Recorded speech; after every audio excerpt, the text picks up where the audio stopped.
2024 में कुल राजनांदगांव पुलिस द्वारा 3,932 मामले पंजीबद्ध किए गए अलग अलग धाराओं में।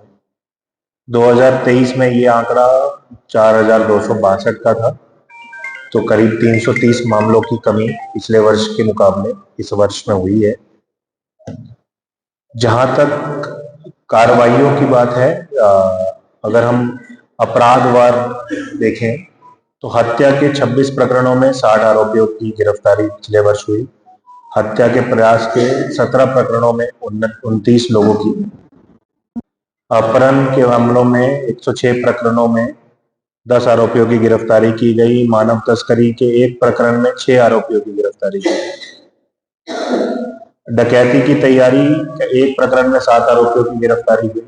लूट 11 प्रकरणों में 21 आरोपी गिरफ्तार। नकबजनी के 157 प्रकरणों में 116 आरोपी गिरफ्तार। आज राजनांदगांव पुलिस के द्वारा पिछले पूरे वर्ष 2024 में किए गए कार्यों का अपराध निकाल, अपराध पंजीकरण और अलग अलग जो एक्टिविटीज राजनांदगांव पुलिस द्वारा की गई, चाहे वो नशा मुक्ति हो, नशा के विरोध कार्रवाई हो, ट्रैफिक में संबंधित कार्रवाइयां हो, और वो सब के बारे में और लॉ एंड ऑर्डर के बारे में जो जो इवेंट्स हुए, जो मेन घटनाएं हुई, उनके बारे में विस्तृत चर्चा की गई और पूरा एक ब्यौरा पेंडेंसी को लेकर भी सबके सामने रखा गया। सर 2025 में जिला पुलिस बल क्या करने वाला है? 2025 में हमारा विशेष ध्यान रहेगा अपराध कंट्रोल करने पे।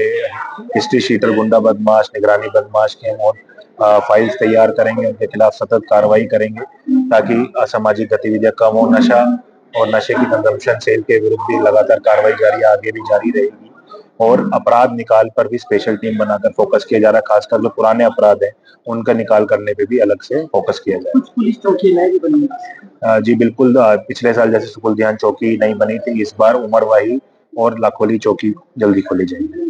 लगातार साइबर अपराधों को लेकर जागरूकता, नशा मुक्ति को लेकर जागरूकता, महिला सुरक्षा को लेकर जागरूकता के अलग अलग अभियान और ट्रैफिक नियमों का पालन करने और ट्रैफिक एक्सीडेंट से बचने के लिए जो अलग अलग उपाय हो सकते हैं उनके बारे में जागरूकता के लिए अलग अलग अभियान राजनांदगांव पुलिस द्वारा चलाए जा रहे हैं।